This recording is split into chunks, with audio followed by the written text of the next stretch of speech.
Thank you for taking the time to watch this video.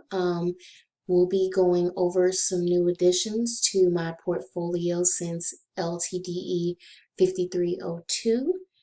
And I'll just be showing you everything that I've added since. Okay, so as you can see here, you can see one of our, or most of our big projects from LTDE 5305. I thoroughly enjoyed each one of these because it allowed me to utilize different skills that I have in each assignment. But overall, I do have one favorite, and my favorite is definitely going to be the web quest.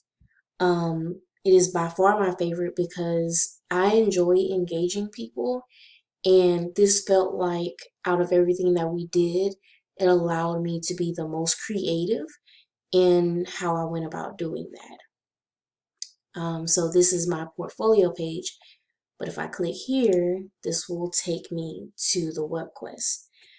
And being that I have experience with web quests without even realizing it, we actually did quite a few of these in school. So I kind of wanted to format it the same way that I used to do them because I thoroughly enjoyed doing web quests. And as you can see, here are all the options. As I said before, I love putting this together because the web quest felt like the most challenging assignment as far as challenging the learner while they're doing it.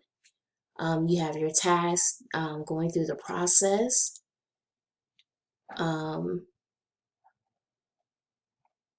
which I have here.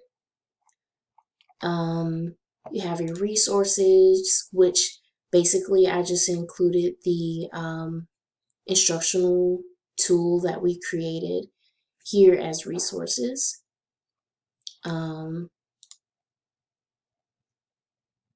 And yeah, I really enjoyed this. This tool really made me truly think about the importance of authentic assessment because typically people just try to rush through things and get it done as soon as possible.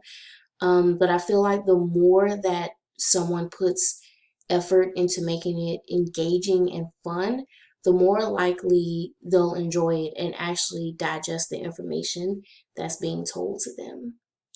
In LTDE 5302, we had the opportunity to create a unit plan, but I feel like with the web quest, it's actually going through the process of digitally lining up everything for it to make sense. So basically, this feels like a unit plan because you have everything laid out, your expectations, activities, goals. But basically, with the web quest, it's just all digital. Um, I would definitely use this in the future to potentially engage volunteers.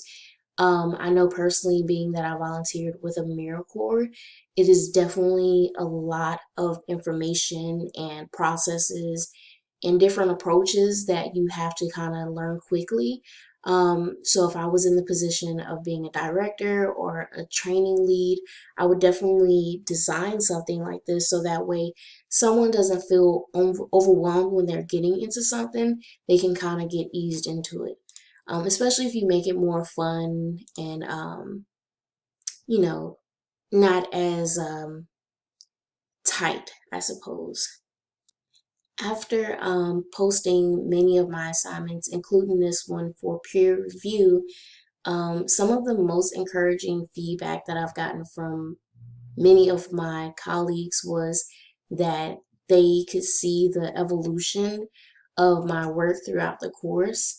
And as someone who values and thrives on constructive criticism and wanting to improve, I think that is one of the best things that someone can tell me, especially in a class, because it makes me feel like everything that I'm doing is valid and that my work is actually being seen as valid to others. So I think that's pretty much some of the most encouraging feedback that I've got from my colleagues. Thank you for taking the time to review my portfolio and going over the new recent additions to it.